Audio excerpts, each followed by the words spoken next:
welcome back to the class. So we have already completed 2 chapters from civics. So let's start history from today. And chapter number 1 is all about Harappan civilization. So before we start this chapter, we need to understand what is the meaning of civilization. We are a civilized human being. The opposite of civilization or civilized is barbaric. So the term civilization came from the Latin word civis or civilis. So civilization means a process of becoming civilized. Civilization is a process of becoming civilized. It also means the way of a development of human life stage by stage in the field of art, science and government. So a gradual process of a human being getting more and more civilized. So Harappan civilization is one of the most important civilization till now we have studied, because initially when we started or when we were taught history, we were taught from the Aryans, the Rig Vedic period. Our history started from Rig Vedic period.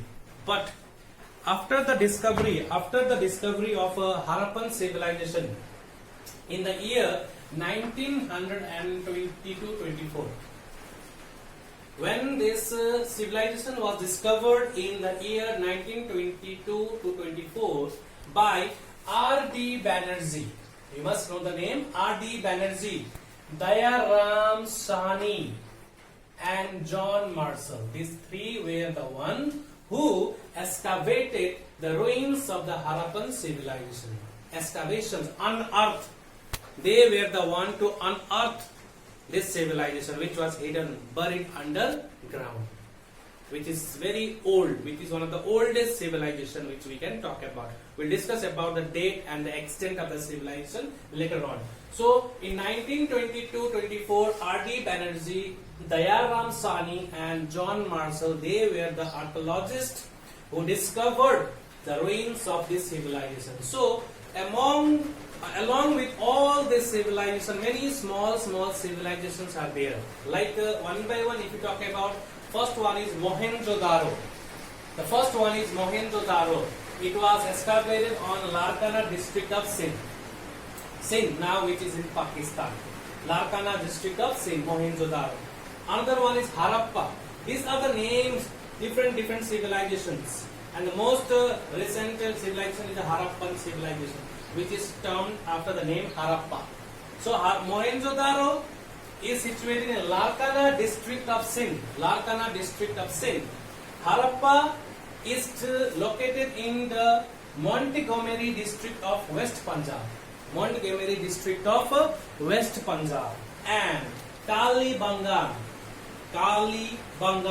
it is in Rajasthan. Where it is? It is in Rajasthan. Kalibangan is in Rajasthan. And apart from them, there we have Lothal, Rangapur and Surkotado in Gujarat. So here we have Kalibangan, which is in Rajasthan, Lothal, Rangapur and Surkotado in Gujarat. These are small civilizations. So, and the next one is it is Sutangan. It is known as Sutangan.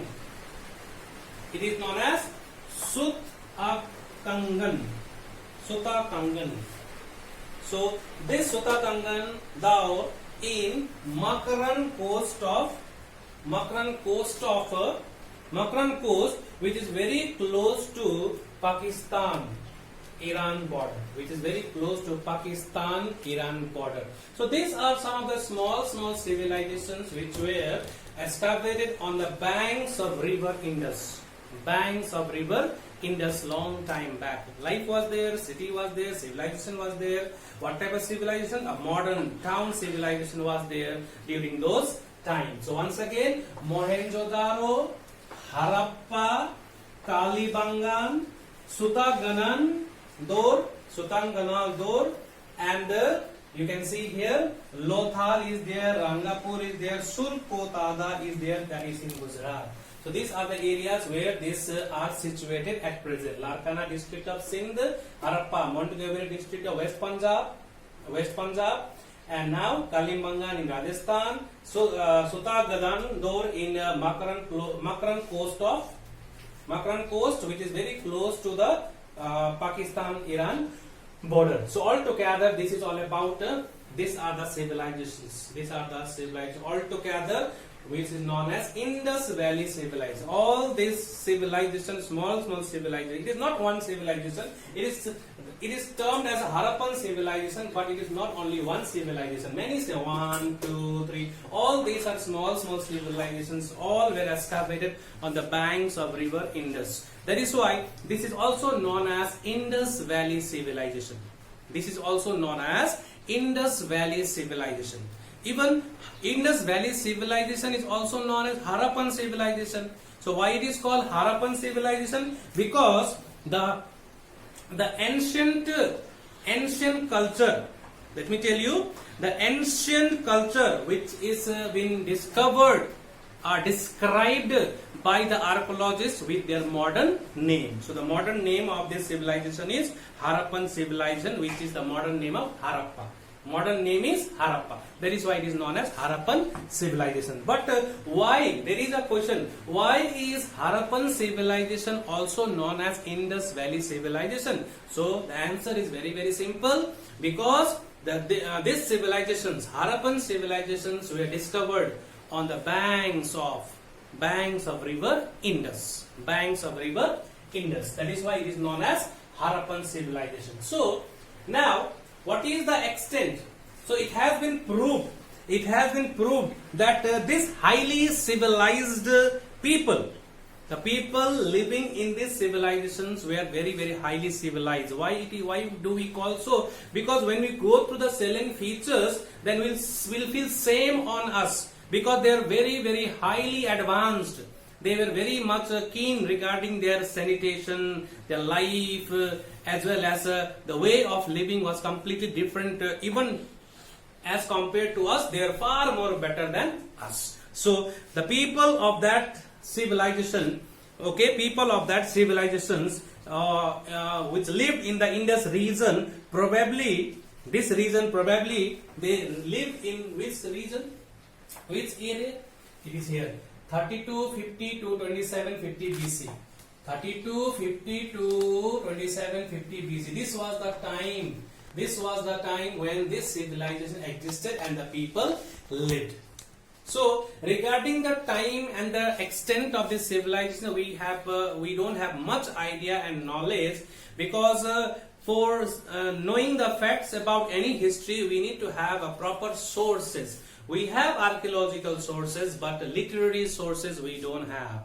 Many history is constructed, most of the history of the past is constructed on the basis of archaeological sources as well as literary sources. But here we don't have any literary sources to reconstruct this Harappan civilization, because the letters or the alphabets which has been found which belong to that age still could not be deciphered, which is not at all understood by any of the archaeologists. So once we understand the letters, writings, then definitely our clarity on this civilization will increase a lot.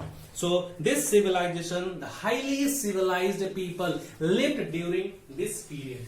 3250, 3250 BC to 22,750 BC. This is the time. This is the date. This is the year in which this civilization existed, or the people of this civilization lived. But to what extent this year is correct, that is not at all clear. But still, many of the historians, many of the archaeologists, they give this date as a proof of the people living in that civilization. Now, next one. So now, next one, the origin of the Harappan civilization. Origin of the Harappan civilization. Who were the ones living in that civilization? So there is still a lot of we can say differences of opinion among the scholars regarding the origin of the Harappan civilization. So many of the scholars, they are of the view, or many of the historians, they are of the view that the people living in the Harappan civilizations were Dravidians. They were Dravidians. That is their view. Whether it is correct or not, we don't have idea. But according to some historians, Dravidians were responsible for creating this Indus Valley civilization. Dravidians were the one who were responsible for creating this civilization, Indus Valley civilization. Why it is so? Because this historian told us that before the coming of Aryans, because Harappan after that Aryans. So before the coming of Aryans, Dravidians lived in north. Before the coming of Aryans, Dravidians lived in northwestern and western India. And there is a reference in the Rig Veda. Regarding the presence of Dravidians who overpowered the Aryans. Dravidians were there. That means non-Aryan people. Non-Aryan means definitely Dravidians. So non-Aryan people who were ultimately overpowered by the Aryans. Later on, Aryans, they came over them. So that is why they say that Dravidians. The Dravidians were the people who lived in the Indus Valley civilization. They were the creator of this civilization, has been told by the scholars. The next one, other historians are of the opinion. All this depends upon the opinions of various scholars. There is no proper fact or proof regarding what actually was or who is the one responsible for creating this civilization. So Sumerians, the other scholars, they discuss about that the people living in that civilization, people who lived in the Indus civilization, they were Sumerians. Because there is why they say it Sumerians? Because there is a good resemblance between Sumerians and the Indus Valley civilization. The people of Sumerian peoples and the people of Indus Valley civilization, there is a resemblance. Okay, that is why. But still, there is though they resembled, they were similar, but there is still a great difference between Sumerians and the Indus Valley. So all these are theories, right? All these are theories. Some say they were Dravidians, some will say Sumerians, and many of them say that they were Aryans.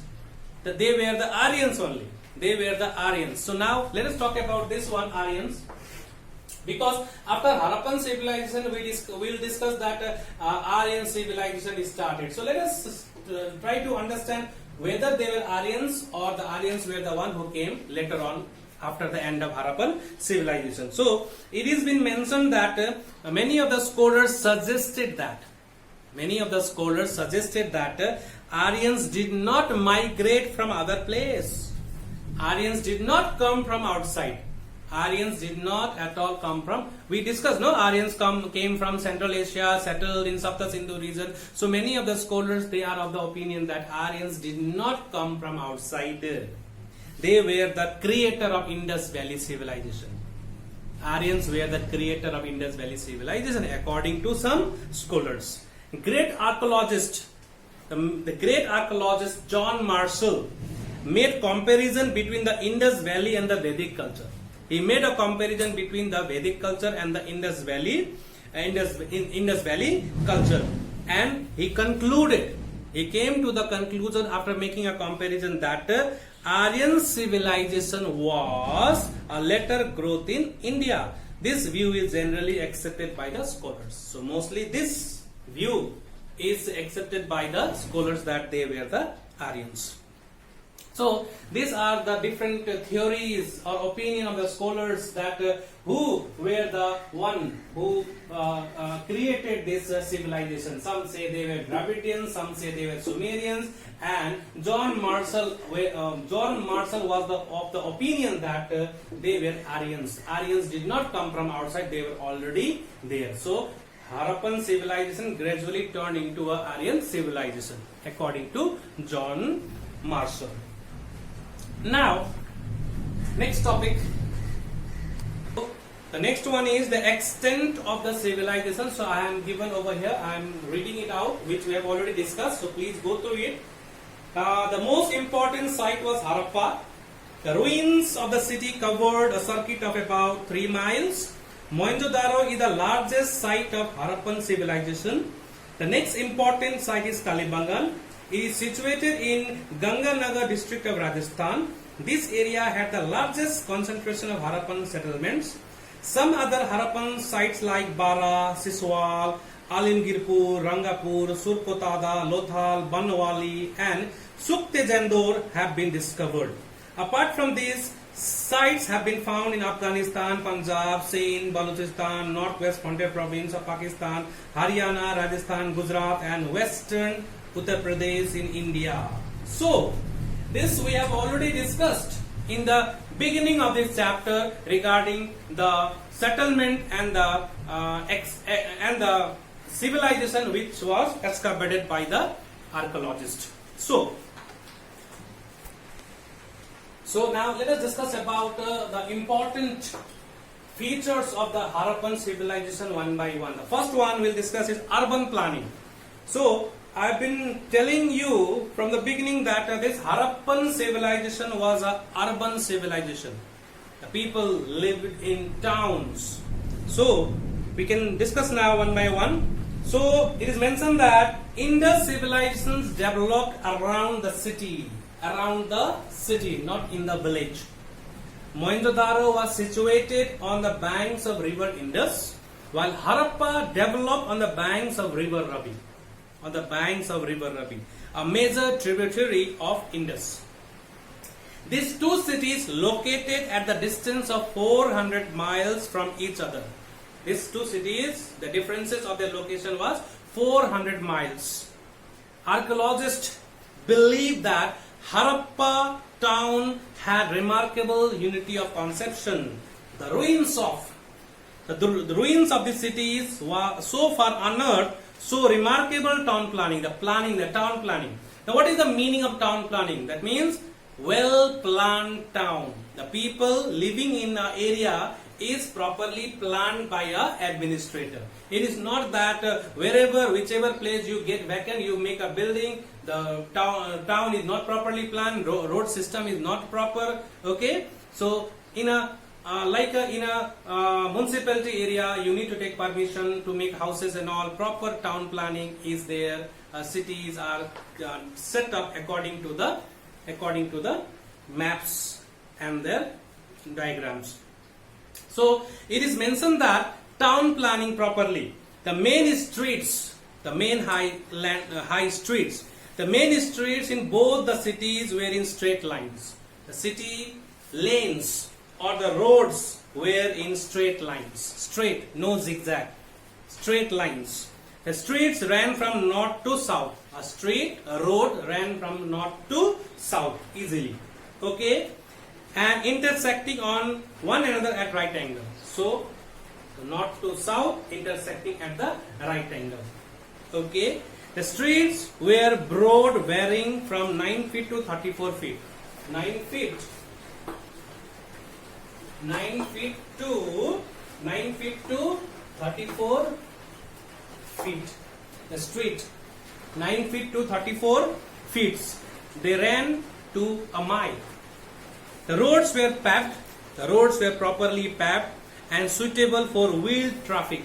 The wheeled traffic, that means bullock carts which run on wheels was that means for those type of cars it was very easy to run on the roads which was properly paved. The lanes were connected with the main streets. Lanes, small lanes we call gully, no? Small lanes were connected to the main streets. The houses on the corners of the road were rounded off. Houses on the corners were rounded off, not straight one, rounded off this way.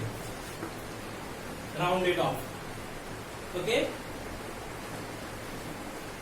Houses over here was rounded off, so that there should not be any accident.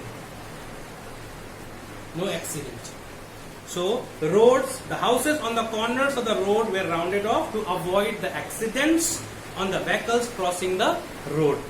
fire-burned bricks were used for paving the street. Streets which were paved were, that means burned bricks, sorry, backed bricks were used to pave the roads. So a road was properly made so that the wheelers, the bullock carts, the puller or the wheel carts would not face any problem. So that is a very important and logistic feature of the Harappan civilization, which was an urban civilization which was completely based on town planning.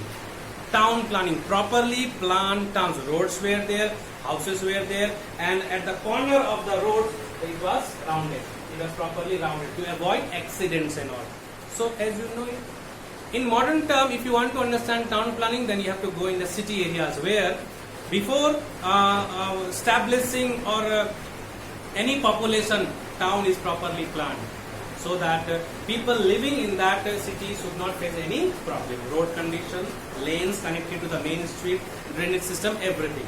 And before you make any houses or building, you have to take the permission of the government. So, next very important thing is drainage system. Let me tell you. So next one is the drainage system. This is one of the unique feature of the Harappan civilization, drainage system. Today you see around us the drains are not properly covered, the drains overflow, drains are properly, not properly cleaned.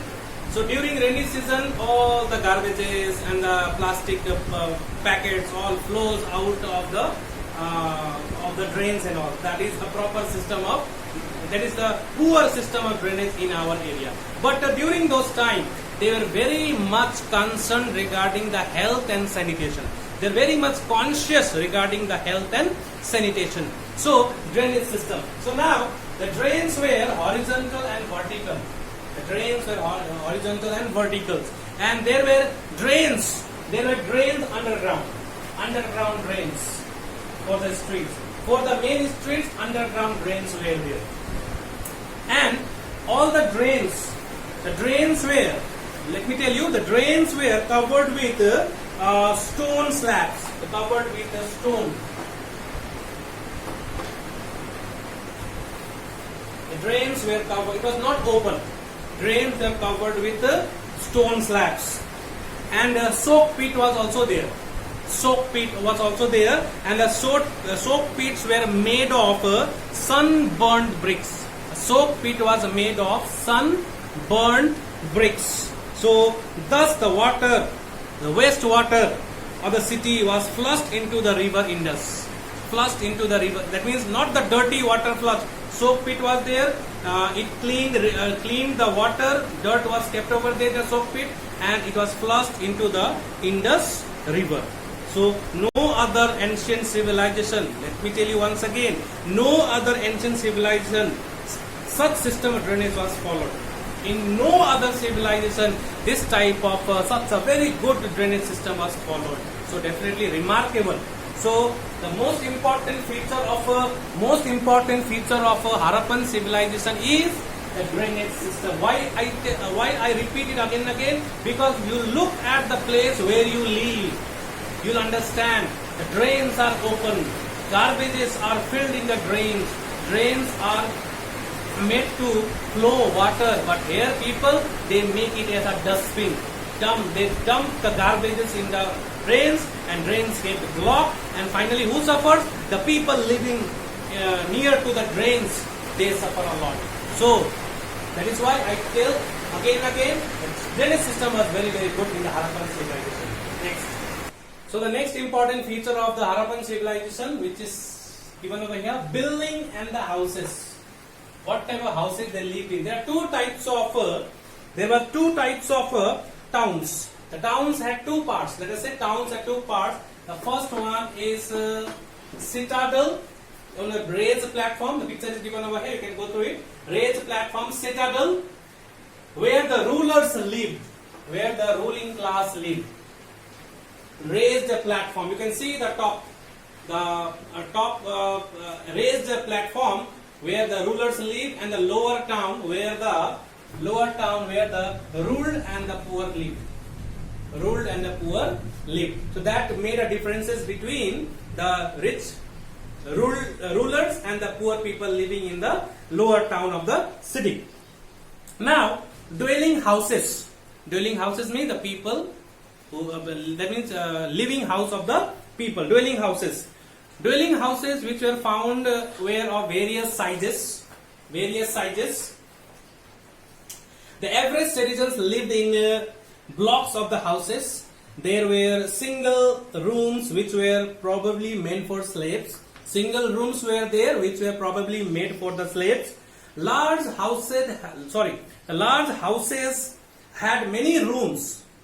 The houses which had large houses had many rooms provided with wells and toilets. So just imagine, wells and toilets were also there in the large houses. Bathrooms were constructed nearest to the streets. Bathrooms were constructed nearest to the streets. The wastewater drain was directly connected with the main drainage system. The main drainage system. The picture is over here. Drainage system. So, the main drainage system. The street, that means the drains flowing out, water flowing out of the drains of the houses were connected to the main drains. So, each houses had a water supply from the brick-lined well. There were courtyards attached to the building. Courtyard means open place in front of the building. Some of the houses were probably multi-storied. The staircases of the big buildings were solid. Staircase. If the houses are multi-storied, then definitely staircases are required. So they had solid staircases. The big buildings were solid. The roofs were flat. Okay. The entrance to houses was very narrow. Houses entering the main houses, the lanes connecting to the main houses were narrow. Ordinary houses had, the people who lived in ordinary houses had little ventilation. There is a shortage of place, that is why little ventilation arrangement, because there was no window facing the street. Ventilation, no place, the rooms were not facing towards the roadside, that is why no ventilation. Doors were made of wood. Large buildings had spacious doors. Big doors. So spacious doors. So this is all about the building and the houses. The dwelling houses were of varying sizes. Small size was also there. Large size was also there. Small rooms were meant for slaves. Large houses which had many rooms were for the rich people, which was also connected with wells and toilets. And the water which drained out of the houses were connected to the main drains of the streets. So let me tell you that the drains also had manholes. So that from time to time the person who can enter into the manhole and can clean the drains from time to time. So that is all about drainage system as well as the building and the houses. So now the next one is the Great Bath. The next one we have is the Great Bath. Now the picture is given over here. You can go to it. Great Bath. In the Great Bath, the total overall dimension of the Great Bath was 180 feet by 108 feet. 180 feet by 108 feet, and the size of the pool was 39 feet by 39 feet, and the total depth was 8 feet. 39 feet by 39 feet, and the depth of the pool was 8 feet. So now let us discuss about what was the main purpose of this Great Bath. So definitely many of the scholars, by going through the picture, I think you understood this definitely is like a swimming pool. The swimming pool during those times, so definitely that was generally believed that, the people or the scholars, they believe that the place was used for ritual bathing of kings or the priest. Ritual bathing of the kings or the priest.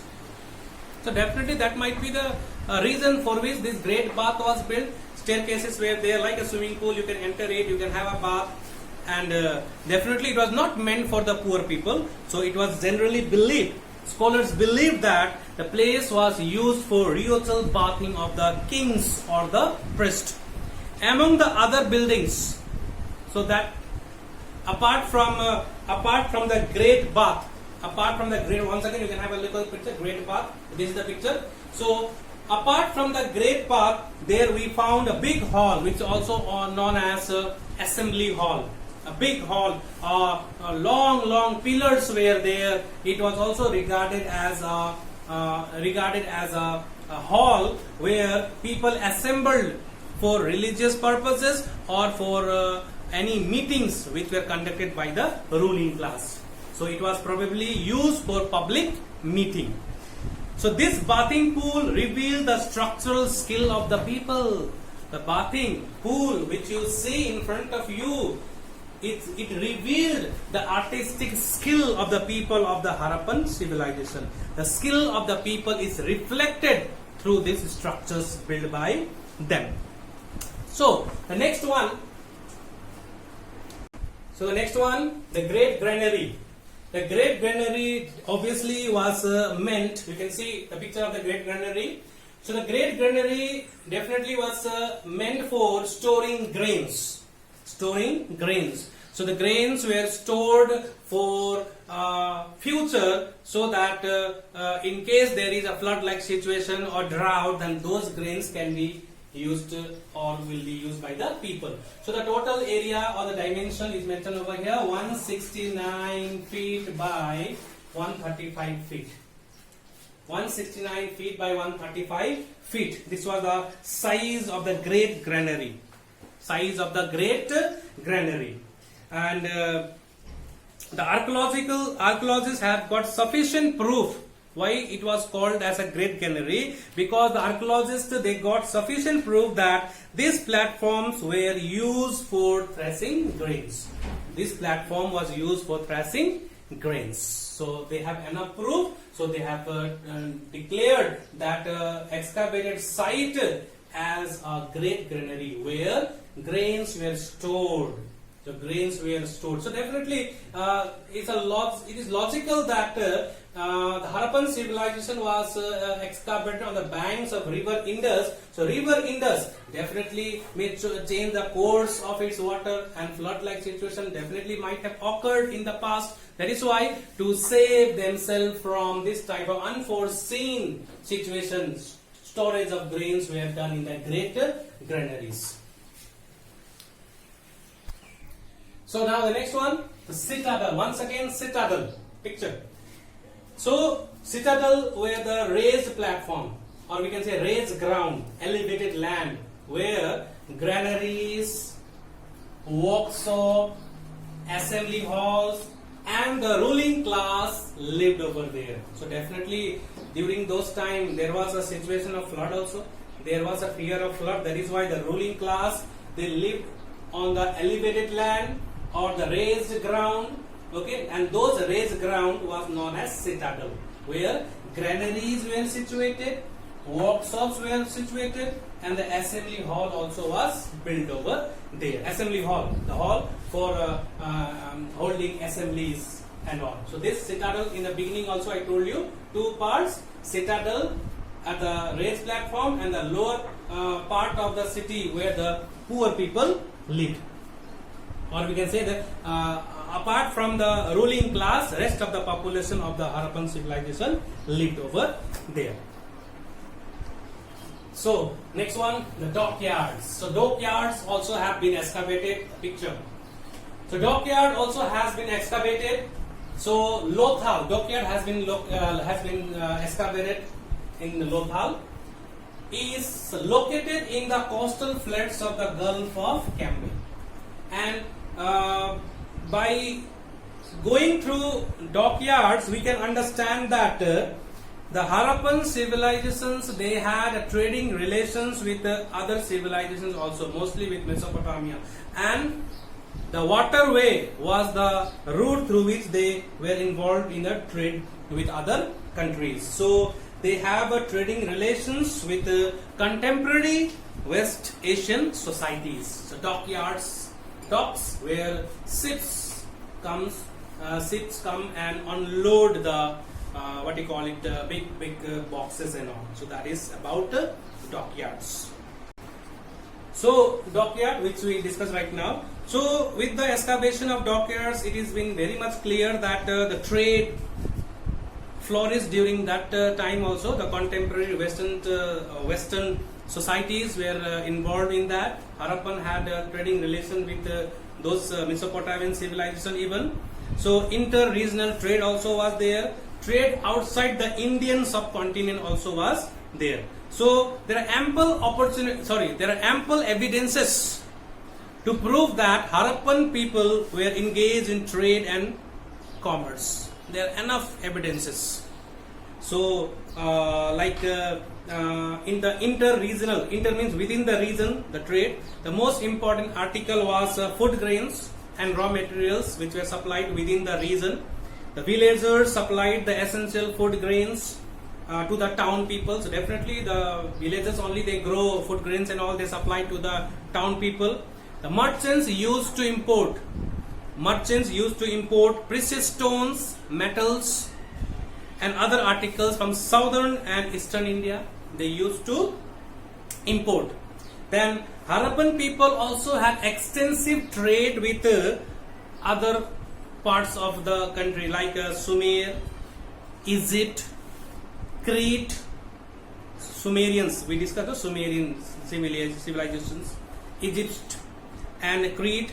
Literary evidence, the written evidences showed that Mesopotamia had trade relations with Harappan people. Though they had the literary sources, we don't have, but their literary sources helped us to give an opinion that Mesopotamian had trade relations with Harappan people. A large number of Harappan seals have been found in Mesopotamia. Mesopotamian cities like Susa, Ur, Nippur, Kish, these are the important cities. All this indicated that trade relations between Mesopotamia and Harappa people existed during those times. So that is all about the Harappan trade. Harappan, they had trading relations. Dockyards is the main that means a proof. They use use the sea route, river routes to have a trading relation with other parts of the world. Now, apart from all this, few more topics are left, which we'll discuss in the next class, or most probably in the second part of this. I'll make it a second part of this chapter, and then I'll give it separately. That will be of a few minutes, that you can go through it, like art and craft, pottery, ornaments, okay, and then seals, Indus seals, and the last part is the decline of Harappan civilization, which we have to go through it. So please go through this video so that you can have a proper idea about the Harappan civilization from the beginning till taught one, whatever I have taught today. And homework, the home assignment, I'll be giving you not after. Okay, let me give few questions whatever I taught today, based on that topic. Few questions I'll give it to you. So please check the description box. The download link is given over there. So we'll continue the remaining part of the chapter in the next class. So till then, take care and stay safe. Thank you.